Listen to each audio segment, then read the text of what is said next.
अस्सलामुअलैकुम। उम्मीद करता हूँ सब खैरियत से होंगे। मैं बिल्कुल ठीक ठाक हूँ, दुआ है आप सबकी। तो चले आइए आज का व्लॉग हम स्टार्ट करते हैं। इसमें हम आज बात करेंगे पाकिस्तान क्रिकेट टीम की मौजूदा सूरत हाल और नए जो आने वाले हमारे खिलाड़ी हैं, जो कि नए और फास्ट खेलने वाले जिनको आजकल माना जा रहा है, यंगस्टर हमारे, उनकी बाबर आजम के बारे में क्या राय है। और ख़ास करके मोहम्मद हारिस का जो पुराना इंटरव्यू, उसके बारे में हम बात करेंगे, जो कि जब बाबर आजम उनको लाए थे उसके बारे में तब की बात करेंगे। और अभी जो उनका रिसेंट इंटरव्यू आजकल बहुत ज़्यादा वायरल चल रहा है, उसमें उन्होंने क्या बोला है उसके बारे में बात करते हैं। तो चले इसी के साथ साथ शुरू करते हैं हम लोग। जैसा कि आजकल मौजूदा सूरत हाल में अगर बात करें ना, तो पाकिस्तान की क्रिकेट टीम के अंदर आजकल जो है वो एक नई ट्रांजिशन चल रहा है। तो हम पुराने खिलाड़ियों को साइड पे करके नए खिलाड़ियों को मौका दिया जा रहा है, ताकि वो आके अगले उनका हमारे जो कोचिंग स्टाफ का उनका स्पेशली ये कहना है या मानना है कि हम जो ये टीम बनाने की कोशिश कर रहे हैं, अगले 5 से 10 साल तक ये हमें एक कामयाबियाँ समेट के दे, एक पाकिस्तानी टीम को एक नई पोजीशन दिलाए। इसलिए तो इसी तरह जैसे कि अब आप सब लोग जानते हैं कि नए बहुत से खिलाड़ी हैं। मैं चंद खिलाड़ियों को नाम लूँगा, सबका तो खैर मैं भी नहीं बता सकता कि कौन कौन से आए हैं। तो जिस तरह के अभी पाकिस्तान शाहीन्स में भी कुछ ने अपनी कारकर्दगी अच्छी दिखाई है, और इसी तरह कुछ इंटरनेशनल खेले हैं, जैसे कि बांग्लादेश के खिलाफ, वेस्ट इंडीज़ के खिलाफ T20 खेली है। तो इनके अंदर कुछ नए जो आए हैं उनके बारे में हम बात करेंगे, उनका मैं आपको बताऊंगा। जैसे कि एक बैटर है हमारे पास बिलाल, इरफान और फिर नवाज़, और दीगर ऐसे नौजवान हैं जैसे कि समद हो गया, हसन नवाज़ हो गया और मोहम्मद हारिस हो गया। तो इस तरह के जो नए हैं यंगस्टर, नए जो टीम में इन्होंने साइम मक्कीम, एक बॉलर है हमारे पास स्पिनर, उसको ऐड किया है। तो इस तरह के बहुत सारे आए हैं हमारे पास, तो उनको एक मौका दिया जा रहा है हमारे टीम के अंदर। जब अभी इनके जो शांति करने वाला वो सीन था ना, कि हम एक वो कर रहे हैं आजकल। तो इसी के चलते चलते जो अभी उनके नौजवान खिलाड़ियों के राय है उसके बारे में हम जानेंगे। लेकिन पहले सलाहियतें जो इनकी है ना, वो हम लोग उस पर थोड़ा सा गौर फिक्र करते हैं। जैसे कि फास्ट बॉलर अब नए इन्होंने ऐड किए हैं कुछ, उनको बाबर और शाहीन शाह अफरीदी और नसीम शाह के साथ एक अटैकिंग अच्छी जोड़ी बनाना चाह रहे हैं दोबारा।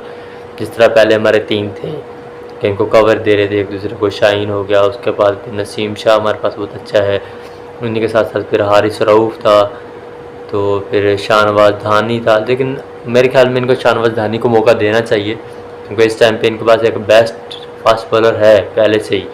एक नए बंदे को ट्रेन करने से अच्छा है एक पहले से बंदा आपका PSL खेल चुका है, इंटरनेशनल लेवल खेल चुका है, आप उसको मौका दें, उनको आगे लाएं, बिल्कुल साइड लाइन नहीं करें उस बंदे को। और खैर बहुत सारे ऐसे फास्ट बॉलर थे जो इन्होंने बिल्कुल एक साइड लाइन पर कर दिए, लेकिन अच्छे बॉलर हैं, उनको मौका मिलना चाहिए। चलो वो खैर बाद में बातें हैं, वो टीम सेलेक्टर का मानना है कि वो अभी थोड़ा सा रेस्ट दें या उनको इंटरनेशनल के अलावा दूसरी लीग्स के अंदर उनको खिला रहे हैं, तो अच्छी बात है, इसमें कोई बुराई नहीं है। अब नौजवान खिलाड़ियों का बाबर आजम के बारे में क्या राय है वो पहले जानते हैं, फिर जानेंगे कि मोहम्मद हारिस की पहले क्या राय थी और अब क्या राय है। तो अगर नौजवान खिलाड़ियों के बारे में जानना, तो वो सीनियर से सीखने के लिए आते हैं, जब तक उनका एक वो अलग मकाम पर बनने के लिए चलो सीनियर से सीखते हैं। तो इस तरह कुछ जो है हमारे यंग प्लेयर हैं, उन्होंने ये कहा कि बाबर आजम एक मोन्टोर के तौर पे बिग टीम के अंदर, कप्तान तो वो थे ही थे, लेकिन एज ए मेंटोर भी वो काम करते हैं। अगर वो भी कैप्टन नहीं है तो वो हमें फील्ड के अंदर या फिर नेट प्रैक्टिस के अंदर वो हमें बहुत अच्छी शॉट सिलेक्शन का बताते हैं, कहाँ पे शॉट खेलनी है, कहाँ पे रुकना है, वो सारी चीज़ें हमें गाइड करते हैं प्रॉपर।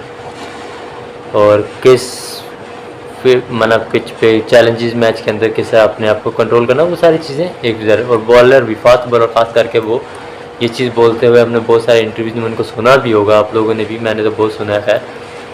तो हमने बहुत सारे फास्ट बॉलर को ये बोलते हुए सुना भी है कि नेट प्रैक्टिस के अंदर सबसे ज़्यादा अगर डिफ़िकल्ट होता है हमें फेस करना, तो वो बाबर आजम का है। अगर हम नेट के अंदर बाबर आजम को डिफ़िकल्टीज में डाल सकते हैं, तो इसका मतलब हम किसी भी बैट्समैन के अंदर, मैच के अंदर किसी भी बैट्समैन को डिफ़िकल्ट सिचुएशन में डालते हैं। अगर बाबर आजम को हम डिफ़िकल्ट सिचुएशन में नहीं डाल सकते, तो हम इसका मतलब किसी और बैटर को नहीं डाल सकते हम, क्योंकि बाबर आजम इस टाइम पे नंबर 1 बैटर है।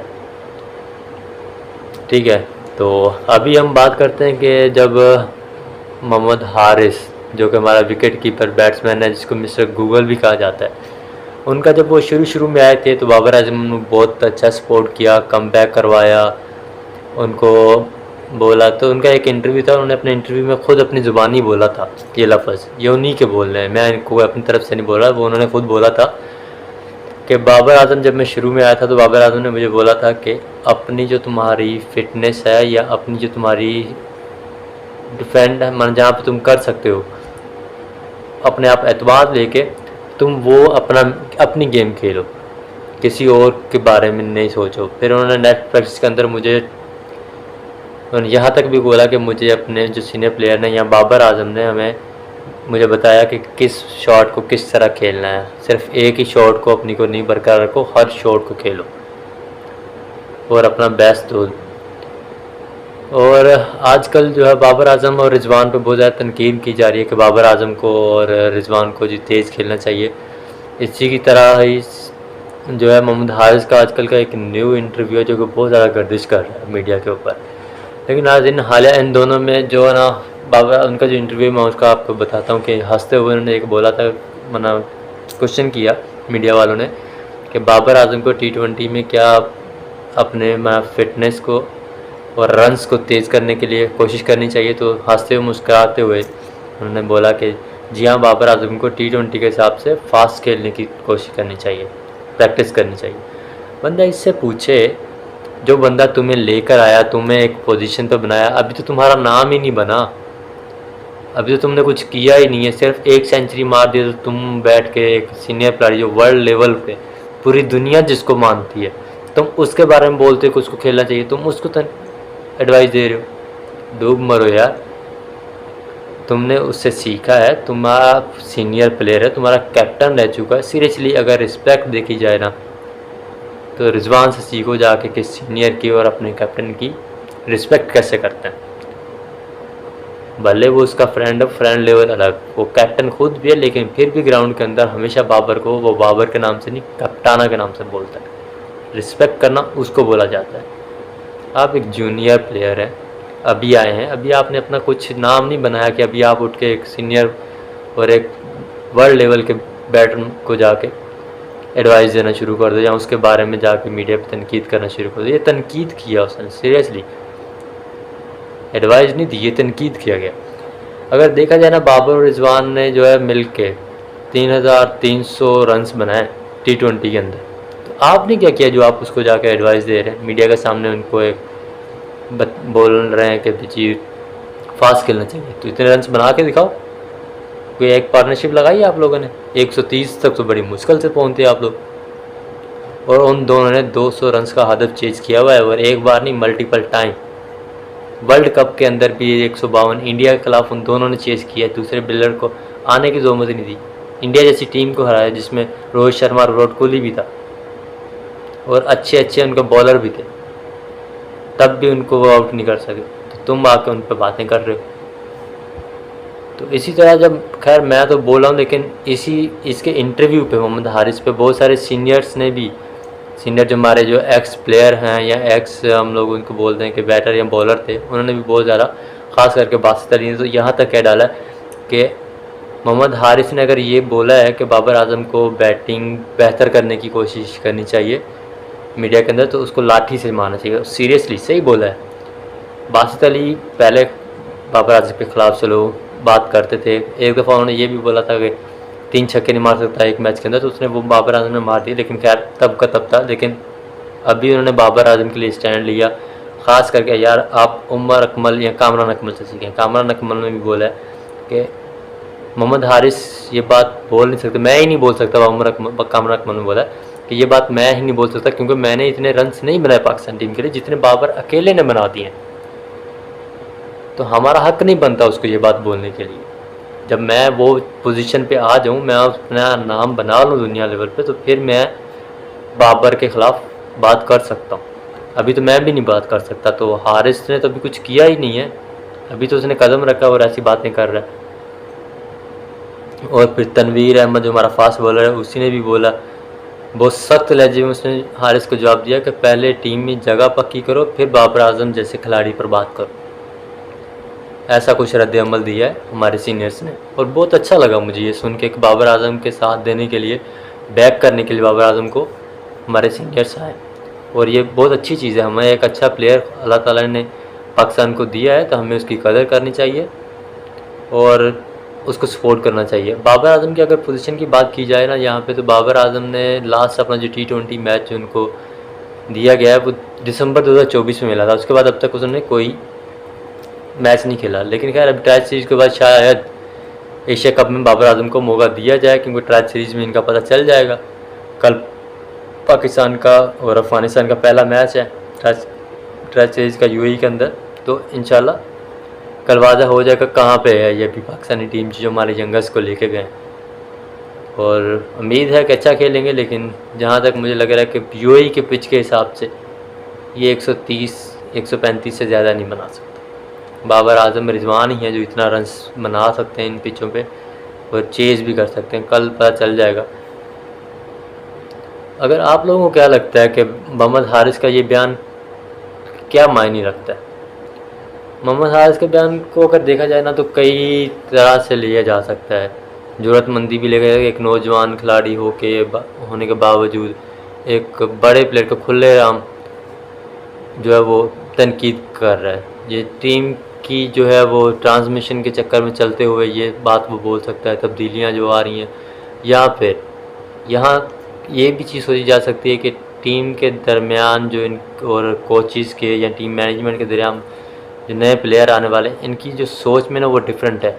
कोई भी प्लेयर है, मेरा ये मानना है कि अगर वो मीडिया पे आता है तो उससे पहले वो पॉइंट्स डिस्कस करके आता है कि अगर आपको किसी प्लेयर के बारे में ये बात बोली जा रही है या ये बात कोई क्वेश्चन करता है, तो आपको इसका क्या आंसर देना है। आप अब यंग प्लेयर को अगर मीडिया के सामने भेज रहे हो, तो आपको पता है कि कोई भी है मीडिया वाला, तो पहला क्वेश्चन उसका बाबर पे लाजमी आएगा। तो आपने उसको टैकल कैसे करना है, ये चीज़ आपको टीम मैनेजमेंट का अगर माइंड सेट एक हो, तो फिर सीनियर खिलाड़ी जाके वो बात नहीं बोल सकता जिस तरह हारिस ने ये बात की है। चले छोड़ें इस चीज़ को। अब नतीजा अगर ये लगता है कि बाबर आज़म जो आजकल के नौजवान खिलाड़ी हैं उन पर बात कर रहे हैं जिनको करनी नहीं चाहिए, तो आप लोगों को क्या लगता है कि मोहम्मद हारिस को ये बात करनी चाहिए थी या नहीं? ये जो इन्होंने बात की है, इससे टीम के अंदर जो प्रोफेशनलिज्म तो ख़राब होगा ही होगा, लेकिन इख्तलाफात भी आएंगे। प्रोफेशनलिज्म तो है ही नहीं ना अब हमारी टीम के अंदर। जो बाबर आज़म ने एक इंटरव्यू में, शायद आप लोगों ने सुना होगा या नहीं, शाहीन शाह अफरीदी का, उसने बोला कि बाबर आज़म जो है वो एक टीम को एक मॉनिटर और एक भाई, एक अच्छा प्लेयर, एक अच्छा लीडर बन के लेके चलता है। वो सबको सपोर्ट करता है। भले मीडिया पे जितने भी बोले कि शाहीन ने ये कर दिया, शाहीन ने वो कर दिया, उसने क्लियर ही बोला था कि मेरा और बाबर आज़म मेरा भाई है, हम दोनों के बीच कुछ भी नहीं है, ये सिर्फ मीडिया की अफवाह है। और मैं तो हारिस को यही बोलूँगा कि पहले अपना नाम बताओ, क्या हो तुम, कुछ करके दिखाओ, उसके बाद फिर बाबर जैसे प्लेयर पे अपनी बातें करना। नाज़रीन, तो चले यहीं के साथ अपना व्लॉग आज का ख़त्म करते हैं। लेकिन कमेंट सेक्शन में ज़रूर बताइएगा कि मोहम्मद हारिस को ये बात करनी चाहिए थी या नहीं। और चैनल को सब्सक्राइब करें और लाइक करें। कमेंट्स में ज़रूर अपनी राय का इजहार करिए करें, ताकि मुझे पता हो कि हाँ भी मेरी जो ऑडियंस है, जो मुझे चाहने वाले हैं, वो उनका रद्द-ए-अमल क्या है मेरे ब्लॉग पे, वो उनका रिएक्शन क्या होता है जब वो इस तरह की कोई वीडियो देखते हैं। तो कल से इंशाल्लाह मैं कोशिश करूँगा कि पाकिस्तान और अफ़गानिस्तान का जो टेस्ट सीरीज़ का पहला मैच है 7 बजे का UAE टाइम के हिसाब से शुरू होगा, तो मैं वो लाइव करूँ और आपको बॉल पे बॉल सारी चीज़ें बताता जाऊँगा। तो तब तक मुझे दें इजाज़त। अल्लाह हाफ़िज़।